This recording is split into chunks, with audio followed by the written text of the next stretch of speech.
cards, which are over there. Can you hold one up? All right, if you notice at the bottom of the ID cards, you have the codes. So anytime you're tagged, you want to rip off the bottom part and give it to the zombie. So I'll go over all that in just a second, but just so we start off. This is Allison. She's a normal human. This is what you guys are going to be looking like when you are a human.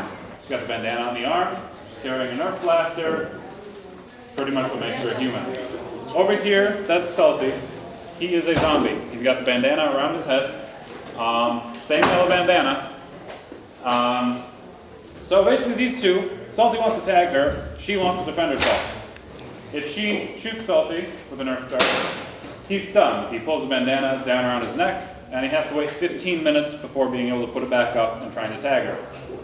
Now, when Allison uses those darts, they cannot hurt on impact. She can also throw socks. Those also cannot hurt on impact. The rules with darts and socks, they have to leave your hand if you're trying to throw them. So no putting it around your fist and trying to punch at people. Last, you carry your ID on you at all times. If Salty runs up and tags Allison, though, with a firm tag, as you saw, grass, there you go, she becomes a zombie.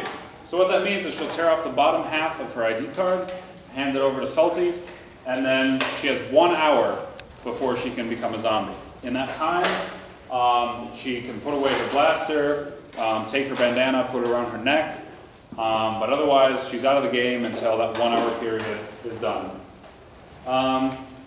She needs to get a tag every 48 hours, otherwise she will die off and not be able to participate in the game until final stand. Same stun rules apply to her, so if she's shot, she is stunned. Anybody here sign up for the OZ pool on the website? Okay. So the rules with that is that Salty here, he is our original zombie. He looks just like a human, same as Allison.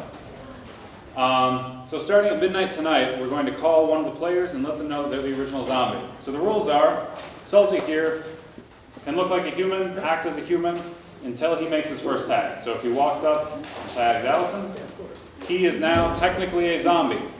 But for 15 minutes, or until he is stunned, he can still look like a human. Meaning he can carry his blaster with a bandana around the arm, so on and so forth. After that 15 minutes, he'll take it off of his arm and put it around his head / neck if he was stunned. And moderators will be wearing these, Katie, can you stand up?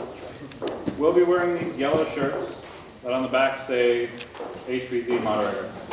So anytime you have a player dispute, questions, concerns, anything, just come to us and we will go over that with you guys. So just some quick rules.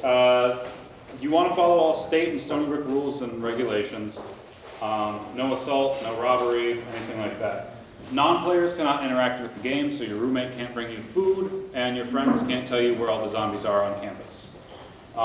Buildings, you cannot play inside of them. So when you're in here, the game is, on pause for you guys.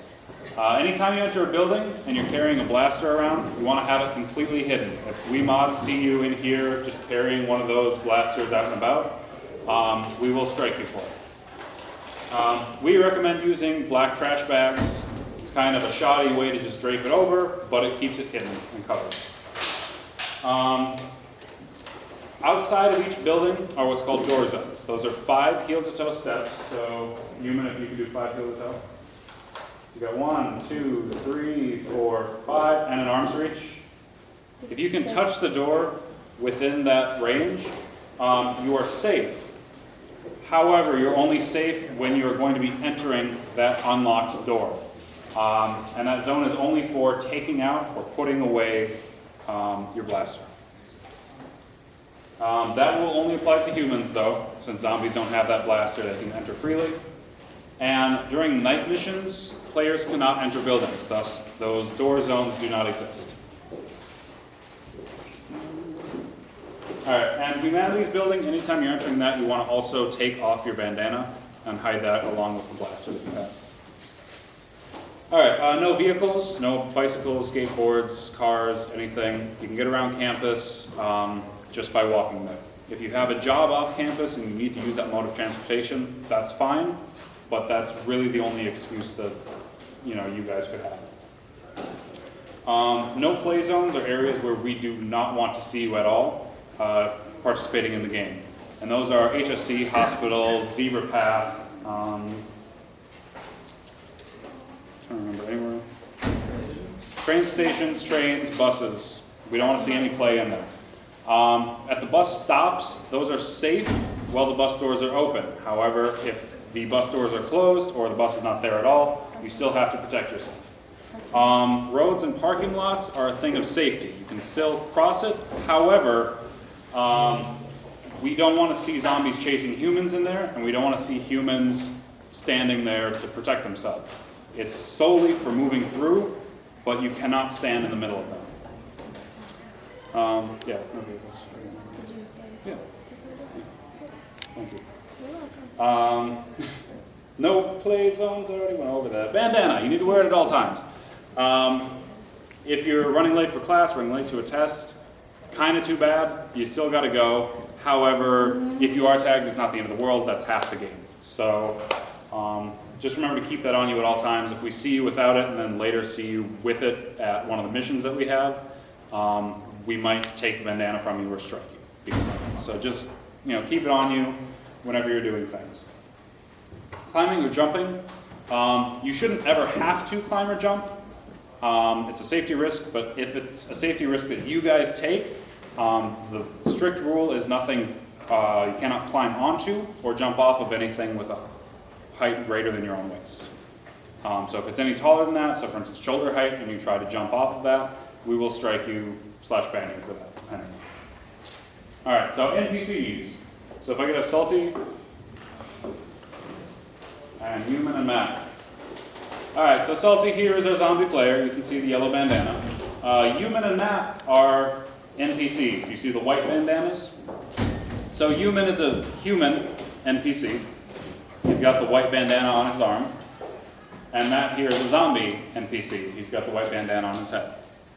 So if Human shoots Salty, the player, Salty pulls the bandana down, he's stunned as normal.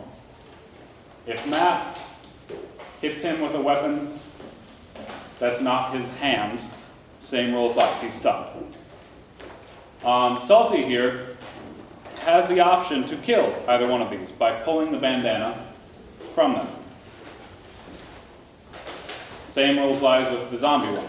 However, you may not want to because they may be on your side. It's totally at your disposal to pull that bandana when it's present, but it's up to your judgment whether you want to do that at the time or not. Human, though, if Allison comes out here, the human NPC. However, if Human betrays her and shoots her, she has to take a knee for 15 seconds. 1 HvZ, 2 HvZ, 3 HvZ. And you have to count out loud like that. During those 15 seconds, you can't interact with the game. You can't shoot, you can't give advice to players, you cannot try to pull bandanas. You're out of the game. However, you still can be tagged. So if she was in that position and Salty ran by and tagged her, that counts. So the idea is you want to have your friends with you at all times. If Matt were to hit her with the claw, she would be stunned. However, if Matt tags her with his hand, she's infected. So in the instance of an NPC zombie, any of them can infect if they tag you with their hand. So keep that in mind. She can kill both of them, though, by pulling the bandana. All right, so humans can get what's called a safe zone. And how that area works is it's a defined area. If you have both feet inside, or your butt touching the ground, or your stomach touching the ground of that area, you're safe. You're still technically in play, which means you have to have your bandana on your arm, you have to, you can carry your gun around, you can shoot with it, but you cannot be tagged. So you're safe from being tagged in that area. Zombies, on the flip side, have what's called a respawn point. It's a designated item, so for instance this box that they have to touch for 1 minute straight, and they have to count down. As soon as that 1 minute's up, they can put their bandana back around their head, leave the box, and walk away, and they're back in play. If we catch zombies leaving earlier than the 1 minute or not using it, we can strike or ban you from the game. Just keep that in mind. Bounties. So zombies can see bounties on the website. It's a specific tab that says bounties. How those work is if you see the player picture and name on there, and anytime you tag a player who is on the bounty list, you bring that ID to the mods at the kiosk. We'll check to make sure that they're on there, and if you bring the main kill code to us, we'll give you bounty points. And you can use those to buy special zombie items, such as Salty here has a shield. So for instance, the shield would block darts.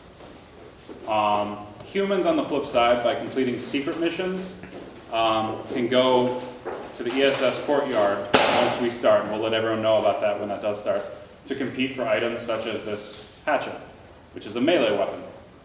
Now if you notice, both Salty and Allison have these orange bandanas tied to their arm. Whether you're a human or zombie, you want to tie that orange bandana to your arm. This means that you have the right to use that special item. So no passing it around to your friends if they don't have those orange bandanas. We give you those when we give you the item. So if we see you with the item but not the orange bandana, we'll take it from you, just as a precaution. If you're a human, you tie it on the opposite arm. If you're a zombie, it's whatever arm you choose, but it's still the arm. So with the special items, we keep track of the points, we keep track of when you spend them. The zombies would buy things at the SAC kiosk from us, and the humans would have to compete in those arena battles. Now with this melee weapon, as just a side note, she can't throw it, but she can stun zombies by hitting them with it. There we go. So he's now stunned. And those are the only ones you can get in the game, and you can only use the ones that we provide you if you happen to win. Any questions? Okay, so we will give out the IDs and bandanas now. I have a quick question. How many people registered for this game? We're about 500. Okay.